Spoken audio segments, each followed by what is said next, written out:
बोले भगवान श्री कृष्ण की जय। गुरु नानक भगवान की जय। आज हम श्रीमद् भागवत महापुराण में स्कंद 5 में जो स्तुतियाँ दी गई हैं या भगवान के सौंदर्य का वर्णन हुआ है उन सबको पढ़ेंगे सुनेंगे।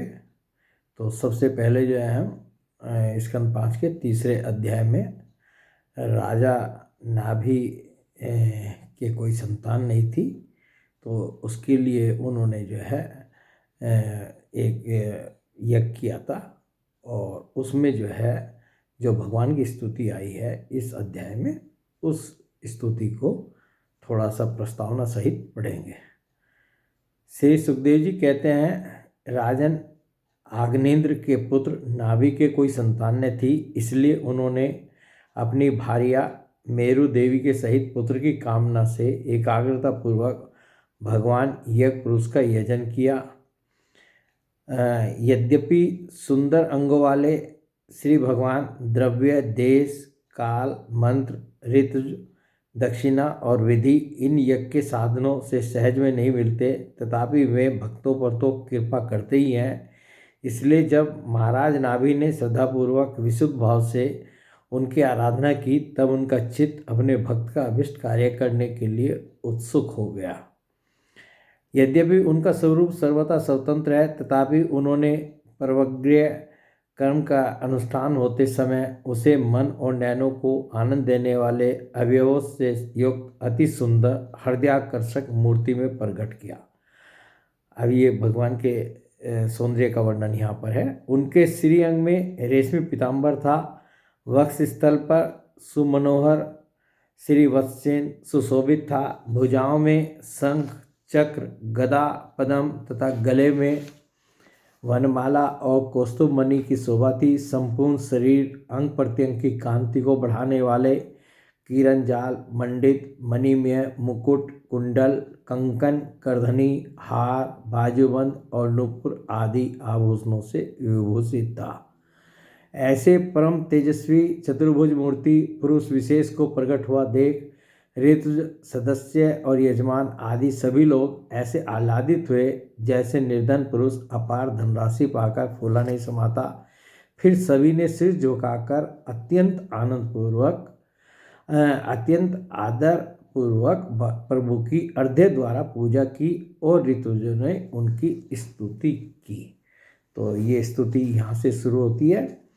ऋतुजों ने कहा, पूज्यतम, हम आपके अनुगत भक्त हैं, आप हमारे पुण्य पूजनीय हैं, किंतु हम आपकी पूजा करना क्या जाने। हम तो बार बार आपको नमस्कार करते हैं, इतना ही हमें महापुरुषों ने सिखाया है।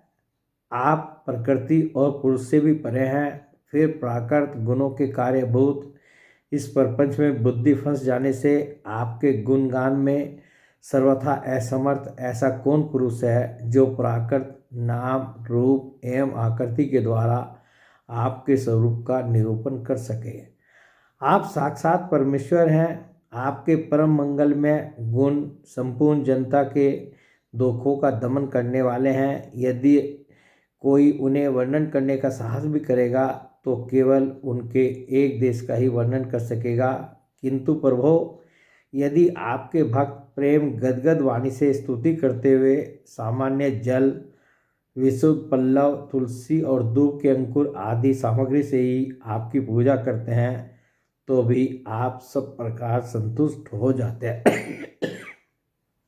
क्षमा करें।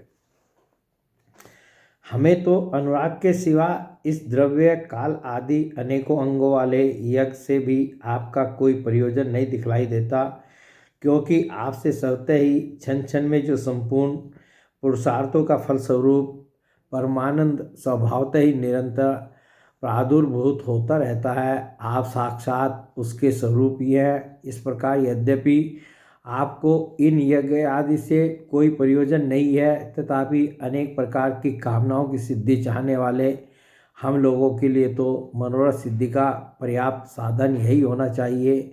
आप ब्रह्मादि परम पुरुषों की अपेक्षा भी परम श्रेष्ठ हैं। हम तो यह भी नहीं जानते कि हमारा परम कल्याण किस में है और न हमसे आपकी यथोचित पूजा ही बनी है। तथापि जिस प्रकार तत्वज्ञ पुरुष बिना बुलाए भी केवल करुणावश अज्ञानी पुरुषों के पास चले जाते हैं, उसी प्रकार आप भी हमें मोक्ष संज्ञक अपना परम पद और हमारी अभिष्ट वस्तुएं प्रदान करने के लिए अन्य साधारण यज्ञ दर्शकों के समान यहाँ प्रकट हुए हैं।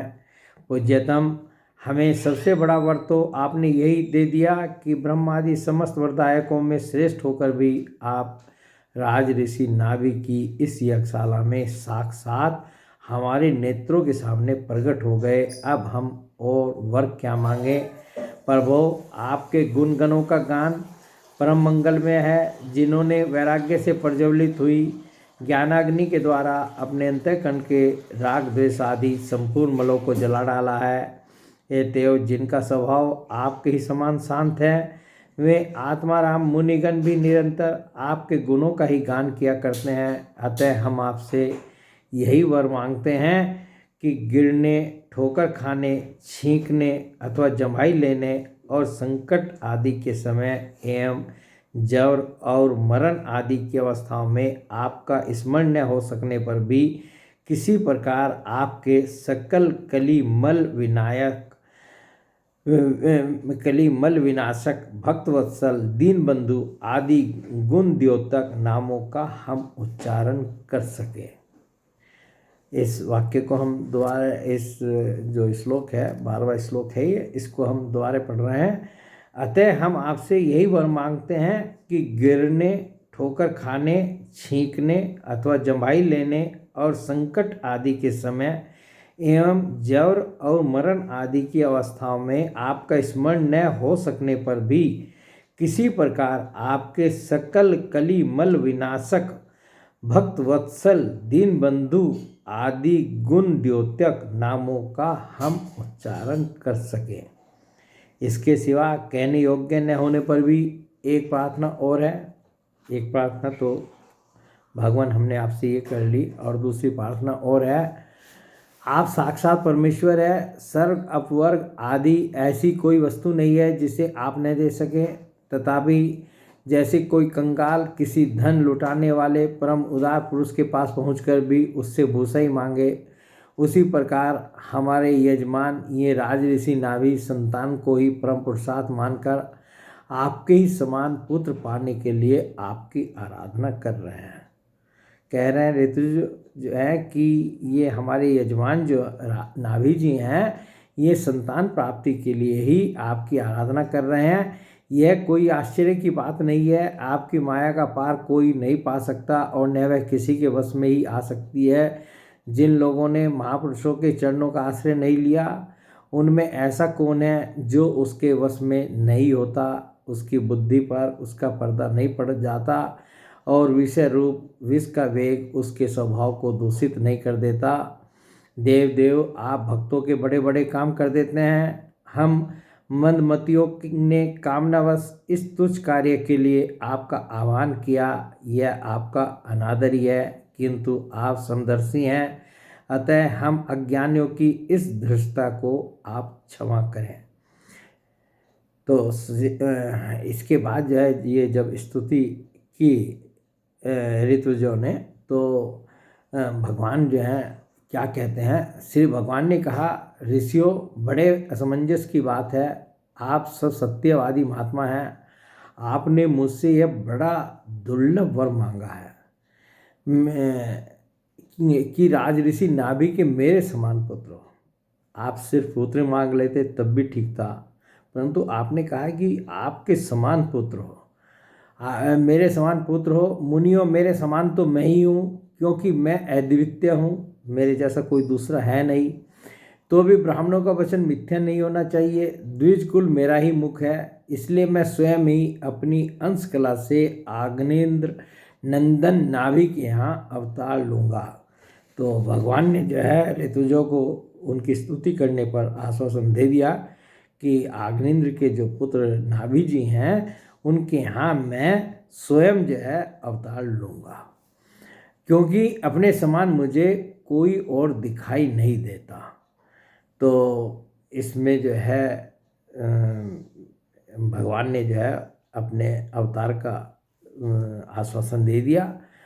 विष्णुदत्त परीक्षित, उस यज्ञ में महर्षियों द्वारा इस प्रकार प्रश्न किए जाने पर श्री भगवान महाराज नाभि का प्रिय करने के लिए उनके रनिवास में महारानी मेरु देवी के गर्भ से दिगंबर सन्यासी और ऊर्ध्वरेता मुनियों का धर्म प्रकट करने के लिए शुद्ध सतमय विग्रह से प्रकट हुए। तो ये ऋषभ देव जी का जो अवतार हुआ था, ये जो है इस स्तुति के बाद जो भगवान ने आश्वासन दिया था, तो ये उसके बाद जो है ये ऋषभ देव जी का अवतार हुआ था राजा नाभि के यहाँ।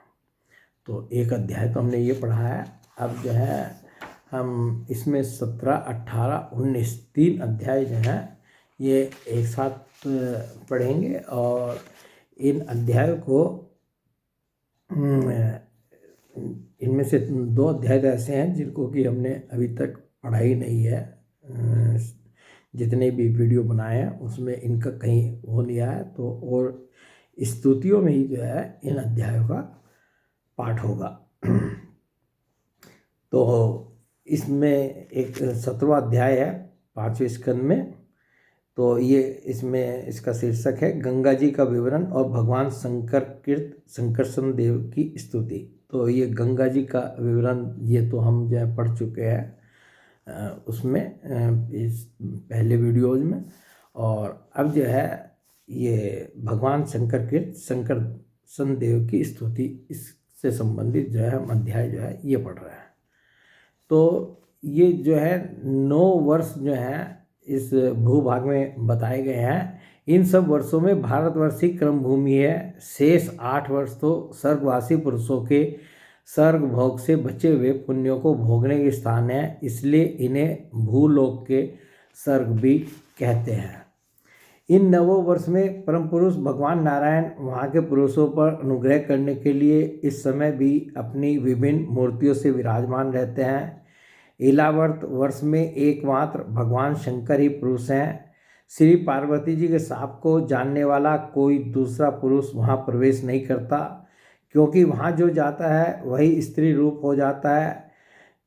इस प्रसंग को जो है हमने 9वें स्कंद में भी पढ़ा है, वो विस्तार से पढ़ा है। वहाँ पार्वती एवं उनकी अरबों खरबों दासियों से सेवित भगवान शंकर परम पुरुष परमात्मा की वासुदेव, प्रद्युमन, अनिरुद्ध और संकर्षण संज्ञक चतुर्व्यूह मूर्तियों में से अपनी कारण रूपा संकर्षण नाम की तम प्रधान चौथी मूर्ति का ध्यान स्थित मनोमय विग्रह के रूप में चिंतन करते हैं और इस मंत्र का उच्चारण करते हुए इस प्रकार स्तुति करते हैं। तो भगवान शंकर जो हैं इन रूपों में भगवान की किस रूप से स्तुति करते हैं, वो भगवान शंकर कहते हैं ओम, जिनसे सभी गुणों की अभिव्यक्ति होती है, उन अनंत और अव्यक्त मूर्ति ओंकार स्वरूप परम पुरुष श्री भगवान को नमस्कार है।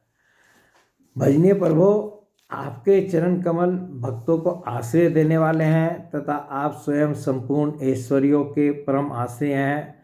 भक्तों के सामने आप अपना भूत भावन स्वरूप पूर्णतया प्रकट कर देते हैं तथा उन्हें संसार बंधन से भी मुक्त कर देते हैं, किंतु भक्तों को उस बंधन में डालते रहते हैं। आप ही सर्वेश्वर हैं।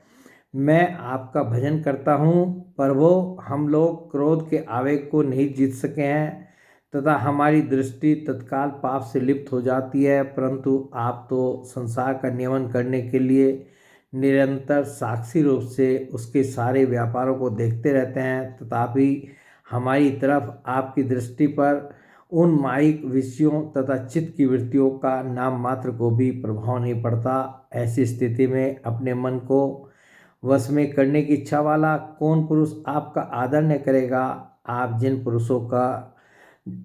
पुरुषों को मधु आसव आदि पान के कारण अरुण नैन और मतवाले जान पड़ते हैं, वे माया के वशीभूत होकर भी ही ऐसा मिथ्या दर्शन करते हैं तथा आपके चरण स्पर्श से ही चित्त चंचल हो जाने के कारण नाग पत्नियां लज्जावश आपकी पूजा करने में असमर्थ हो जाती हैं। वेद मंत्र आपको जगत की उत्पत्ति, स्थिति और लय का कारण बताते हैं, परंतु आप स्वयं इन तीनों विकारों से रहित हैं, इसलिए आपको अनंत कहते हैं। आपके सहस मस्तकों पर यह भूमंडल सरसों के दाने के समान रखा हुआ है। आपको तो यह भी नहीं मालूम कि वह कहाँ स्थित है। भगवान शंकर कह रहे हैं अपनी स्तुति में, वेद मंत्र आपको जगत की उत्पत्ति, स्थिति और लय का कारण बताते हैं, परंतु आप स्वयं इन तीनों विकारों से रहित हैं, इसलिए आपको अनंत कहते हैं। आपके सहस मस्तकों पर यह भूमंडल सरसों के दाने के समान रखा हुआ है, और आपको तो यह भी नहीं मालूम होता कि वह कहाँ स्थित है। जिनसे उत्पन्न हुआ मैं अहंकार रूप अपने त्रिगुण में तेज से देवता, इंद्रिय और भूतों की रचना करता हूँ। वे विज्ञान के आश्रय भगवान ब्रह्मा जी भी आपके ही महत्व संज्ञक प्रथम गुण में स्वरूप हैं। महात्मन महत्व अहंकार, इंद्रियाभिमानी देवता, इंद्रियां और पंचभूत आदि हम सभी डोरी में बंधे हुए पक्षी के समान आपकी क्रिया शक्ति के वशीभूत रहकर आपकी ही कृपा से इस जगत की रचना करते हैं। सत्वादि गुणों की सृष्टि से मोहित हुआ यह जीव आपकी ही रची हुई तथा क्रम बंधन में बांधने वाली माया को तो कदाचित जान भी लेता है, किंतु उससे मुक्त होने का उपाय उसे सुगमता से नहीं मालूम होता। इस जगत की उत्पत्ति और प्रलय भी आपके ही रूप हैं। ऐसे आपको मैं बार बार नमस्कार करता हूँ। ये भगवान शंकर जो है इस प्रकार जो है भगवान की स्तुति करते हैं। और अब हम 18वें अध्याय में जो है यहाँ पर भिन्न भिन्न वर्षों का वर्णन हुआ है। इन अध्याय को हम लगभग जो है पूरा पढ़ेंगे।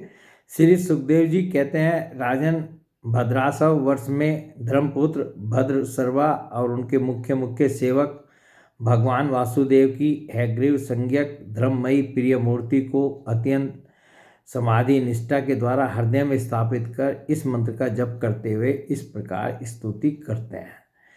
भद्रसर्वा और उनके सेवक कहते हैं, चित्त को विशुद्ध करने वाले ओंकार स्वरूप भगवान धर्म को नमस्कार है।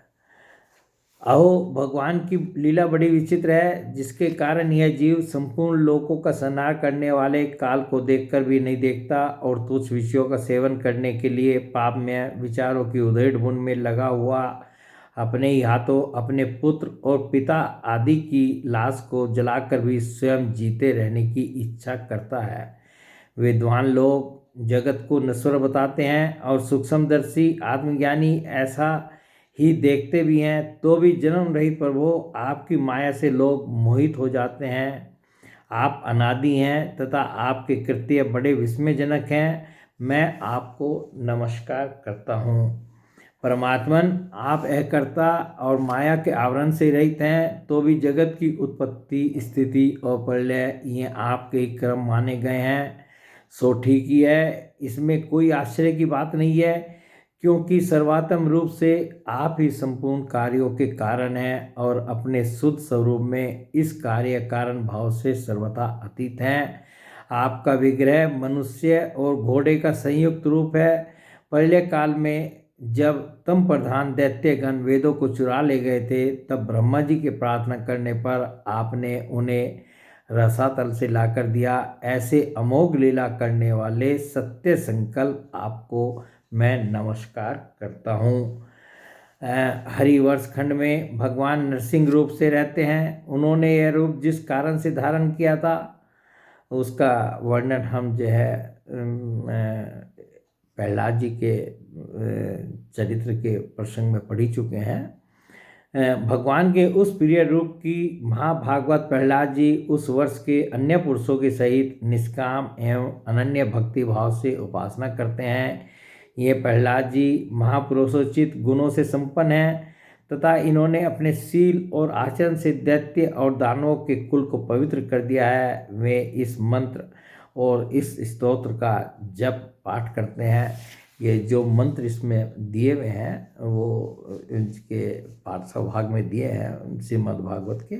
यदि कोई इन मंत्रों को पढ़ना चाहे तो इन मंत्रों को पढ़ सकता है।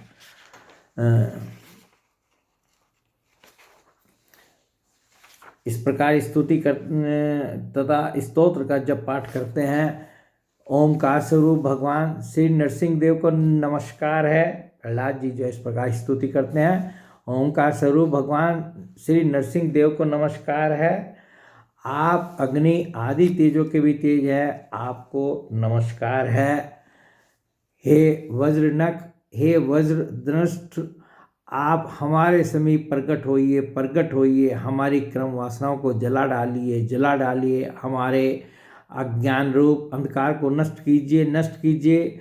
ओम स्वाहा, हमारे अंतःकरण में अभय दान देते हुए प्रकाशित होइए। ओम क्षोम में नाथ विश्व का कल्याण हो, दुष्टों की बुद्धि शुद्ध हो, सब प्राणियों में परस्पर सद्भावना हो, सभी एक दूसरे का ही चिंतन करें, हमारा मन सुमार्ग में प्रवृत्त हो और हम सबकी बुद्धि निष्काम भाव से भगवान श्री हरि में प्रवेश करे।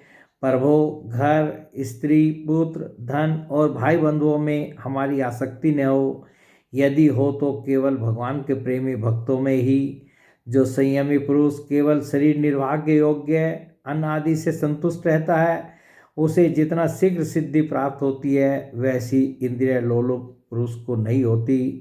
उन भगवत भक्तों के संग से भगवान के तीर्थ तुल्य पवित्र चरित्र सुनने को मिलते हैं, जो उनकी असाधारण शक्ति एवं प्रभाव के सूचक होते हैं। उनका बार बार सेवन करने वालों के कानों के रास्ते से भगवान हृदय में प्रवेश कर जाते हैं और उनके सभी प्रकार के दैहिक और मानसिक मलों को नष्ट कर देते हैं।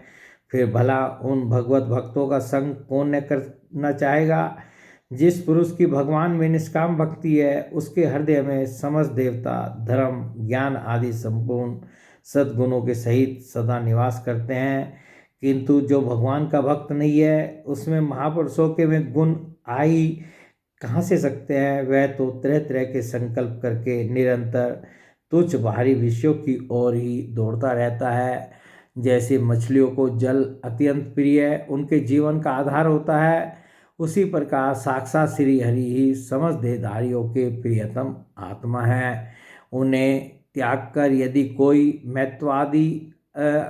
महत्वाभिमानी पुरुष घर में आसक्त रहता है, तो उस दशा में स्त्री पुरुषों का बड़ापन केवल आयु को लेकर ही माना जाता है, गुण की दृष्टि से नहीं। अतः असुरगण, तुम तृष्णा, राग, विषाद, क्रोध, अभिमान, इच्छा, भय, दीनता और मानसिक संताप के मूल तथा जन्म मरण रूप संसार चक्र का वहन करने वाले ग्रह आदि को त्याग कर भगवान नरसिंह के निर्भय चरण कमलों का आश्रय लो। तो ये स्तुति इस प्रकार करते हैं प्रहलाद जी। और केतु माल वर्ष में लक्ष्मी जी का तथा संवत्सर नामक प्रजापति के पुत्र और पुत्रियों का प्रिय करने के लिए भगवान कामदेव रूप से निवास करते हैं। उन रात्रि के अभिमानी देवता रूप कन्याओं और दिवसाभिमानी देवता रूप पुत्रों की संख्या मनुष्यों की 100 वर्ष की आयु के दिन और रात के बराबर अर्थात 36 हजार वर्ष है, और वे ही उस वर्ष के अधिपति हैं। वे कन्याएं परम पुरुष श्री नारायण के श्रेष्ठ अस्त्र सुदर्शन चक्र के तेज से डर जाती हैं, इसलिए प्रत्येक वर्ष के अंत में उनके गर्भ नष्ट होकर गिर जाते हैं।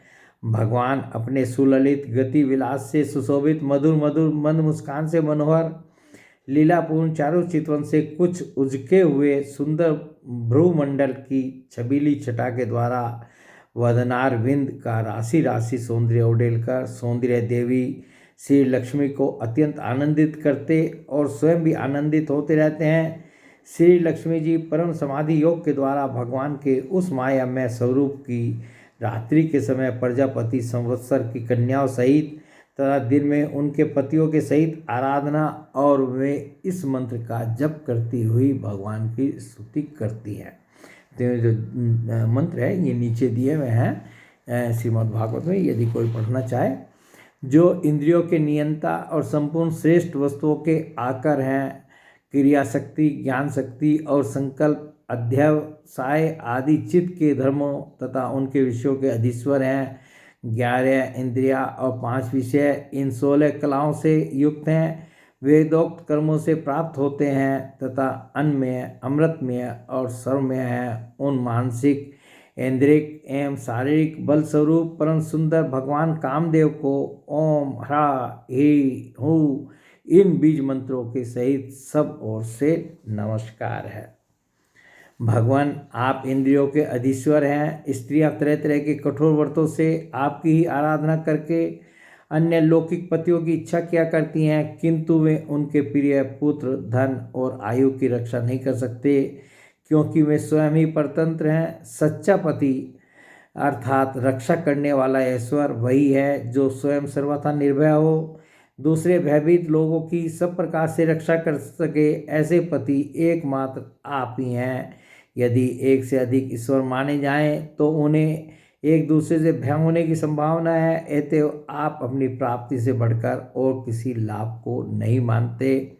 भगवान, जो स्त्री आपके चरण कमलों का पूजन ही चाहती हो है और किसी वस्तु की इच्छा नहीं करती, उसकी सभी कामनाएं पूर्ण हो जाती हैं, किंतु जो किसी एक कामना को लेकर आपकी उपासना करती है उसे आप केवल वही वस्तु देते हैं, और जब भोग समाप्त होने पर वह नष्ट हो जाती है तो उसके लिए उसे संतप्त होना पड़ता है। अजीत, मुझे पाने के लिए इंद्रिय सुख के अभिलाषी ब्रह्मा और रुद्र आदि समस्त सुरासुर गण घोर तपस्या करते रहते हैं, किंतु आपके चरण कमलों का आश्रय लेने वाले भक्त के सिवा मुझे कोई पा नहीं सकता। ये स्तुति जो है लक्ष्मी देवी करती हैं,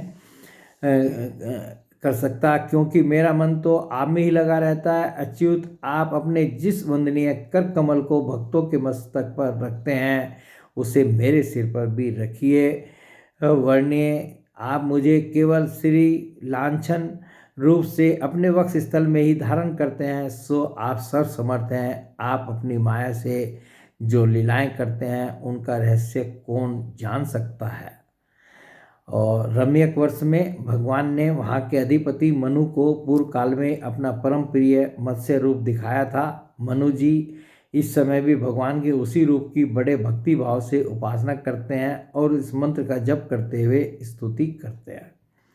क्या स्तुति करते हैं? सत प्रधान मुख्य प्राण सूत्रात्मा तथा मनोबल, इंद्रिय बल और शरीर बल, ओंकार पद के अर्थ सर्वश्रेष्ठ भगवान महामत्स्य को बार बार नमस्कार है। प्रभो, नट जिस प्रकार कठपुतलियों को नचाता है उसी प्रकार आप ब्राह्मण आदि नामों की डोरी से संपूर्ण विश्व को अपने अधीन करके नचा रहे हैं, अतः आप ही सबके प्रेरक हैं।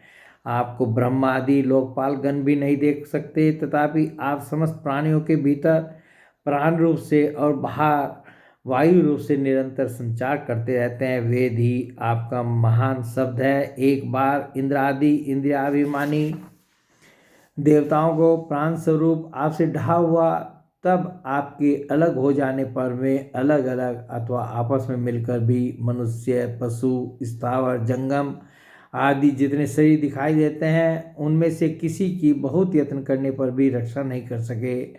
अजन्मा प्रभो, आपने मेरे सहित समस्त औषध और लताओं की आश्रय रूपा इस पृथ्वी को लेकर बड़ी बड़ी उत्ताल तरंगों से युक्त प्रलयकालीन समुद्र में बड़े उत्साह से विहार किया था।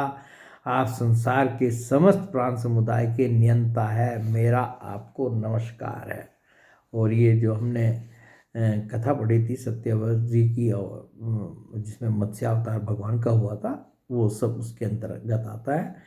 और हिरण्मय वर्ष में भगवान कच्छप रूप धारण करते रहते हैं। वहाँ के निवासियों के सहित पितृराज अर्यमा भगवान की उस प्रियतम मूर्ति की उपासना करते हैं और इस मंत्र को जो निरंतर जपते हुए स्तुति करते हैं, जो संपूर्ण सद्गुण से युक्त हैं, जल में विचरते रहने के कारण जिनके स्थान का कोई निश्चय नहीं है तथा जो काल की मर्यादा के बाहर हैं, उन ओंकार स्वरूप सर्वव्यापक सर्वाधार भगवान कच्छप को बार बार नमस्कार है। भगवान अनेक रूपों में प्रतीत होने वाला यह दृश्य प्रपंच यद्यपि मिथ्या ही निश्चय होता है, इसलिए इसकी वस्तुतः कोई संख्या नहीं है, तथापि यह माया से प्रकाशित होने वाला आपका ही रूप है। ऐसे अनिवर्चनीय रूप आपको मेरा नमस्कार है।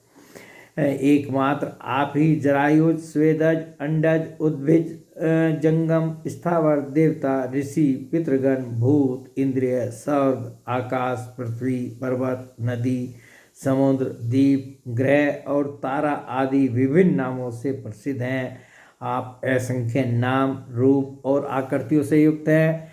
कपिल आदि विद्वानों ने जो आप में 24 तत्वों की संख्या निश्चित की है, वह जिस तत्व दृष्टि का उदय होने पर निवृत्त हो जाता है, वह भी वस्तुतः आपका ही स्वरूप है। ऐसे सांख्य सिद्धांत स्वरूप आपको मेरा नमस्कार है। उत्तर कुरुवर्ष में भगवान यह पुरुष वराह मूर्ति धारण करके विराजमान है। वहाँ के निवासियों के सहित साक्षात पृथ्वी देवी उनकी अविचल भक्तिभाव से उपासना करती और इस परमोत्कृष्ट मंत्र का जप करती हुई स्तुति करती हैं, जिनका तत्व मंत्रों से जाना जाता है, जो यज्ञ और कीर्तु रूप हैं तथा बड़े बड़े यज्ञ जिनके अंग हैं, उन ओंकार स्वरूप शुक्ल क्रम में त्रियुग मूर्ति पुरुषोत्तम भगवान वराह को बार बार नमस्कार है। ऋतुजगण जिस प्रकार अग्नि रूप काष्ठ खंडों में छिपी हुई अग्नि को मंथन द्वारा प्रकट करते हैं, उसी प्रकार कर्माशक्ति एवं कर्म फल की कामना से छिपे हुए जिनके रूप को देखने की इच्छा से परम प्रवीण पंडित जन अपने विवेक युक्त मन रूप मंथन काष्ठ से शरीर एवं इंद्रिय आदि को बिलो डालते हैं। इस प्रकार मंथन करने पर अपने स्वरूप को प्रकट करने वाले आपको नमस्कार है। विचार तथा यम नियम आदि योगांगों के साधन से जिनकी बुद्धि निश्चयात्मिकता हो गई है, वे महापुरुष द्रव्य अर्थात विषय, क्रिया अर्थात इंद्रियों के व्यापार, हेतु अर्थात इंद्रियाधिष्ठाता देवता, अयन अर्थात शरीर, ईश काल और कर्ता अर्थात अहंकार आदि माया के कार्यों को देखकर जिनके वास्तविक स्वरूप का निश्चय करते हैं, ऐसे मायिक आकृतियों से रहित आपको बार बार नमस्कार है। जिस प्रकार लोहा जड़ होने पर भी चुंबक की सन्निधि मात्र से चलने फिरने लगता है, उसी प्रकार जिन सब साक्षी की इच्छा मात्र से, जो अपने लिए नहीं बल्कि समस्त प्राणियों के लिए होती है, प्रकृति अपने गुणों के द्वारा जगत की उत्पत्ति, स्थिति और प्रलय करती रहती है, ऐसे संपूर्ण गुणों एवं कर्मों के साक्षी आपको नमस्कार है। आप जगत के मूल कारण आदि शुक्र हैं। जिस प्रकार एक हाथी दूसरे हाथी को पछाड़ देता है, उसी प्रकार गजराज के समान क्रीड़ा करते हुए आप युद्ध में अपने प्रतिद्वंदी हिरण्याक्ष दैत्य को दलित करके मुझे अपनी दाढ़ों की नोक पर रखकर रसातल से प्रलय पयोधि के बाहर निकले थे। मैं आप सर्वशक्तिमान प्रभु को बार बार नमस्कार करती हूँ। इस प्रकार पृथ्वी देवी जो है ये वराह भगवान की स्तुति करती है। अब इस स्कंद में 2 अध्याय और रह गए, 19वां और 25वां। इनको जो है हम दूसरे वीडियो में बनाएंगे और पढ़ेंगे।